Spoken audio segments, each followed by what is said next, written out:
যদি তুমি জীবনে বরকত পেতে চাও, সম্মান পেতে চাও, হৃদয়ের প্রশান্তি পেতে চাও, জেনা ব্যভিচার যেটা প্রেম দিয়ে শুরু হয়, জেনা ব্যভিচার যেটা প্রেম দিয়ে শুরু হয়, নজরকে হেফাজত না করার কারণে, চক্ষুকে নিম্নগামী না করার কারণে, চোখ দিয়ে যেটা শুরু হয় এটা তোমার শান্তি নষ্ট করবে, এটা তোমার রিজিক নষ্ট করবে, এটা তোমার এই শিথিলতা, হৃদয়ের সুকুন, প্রশান্তি, নীরবতা, এটাকে বলে কি স্থায়িত্বটা নষ্ট করবে, স্থিরতা নষ্ট করবে এটা।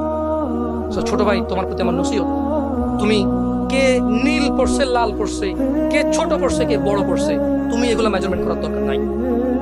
তুমি নিচে নজর রাখো, হাঁটো, তোমার এটা জানার দরকার নাই আজকে তোমার সামনে দিয়ে কয়টা মেয়ে কি পড়ে গেছে তুমি দেখোই নাই।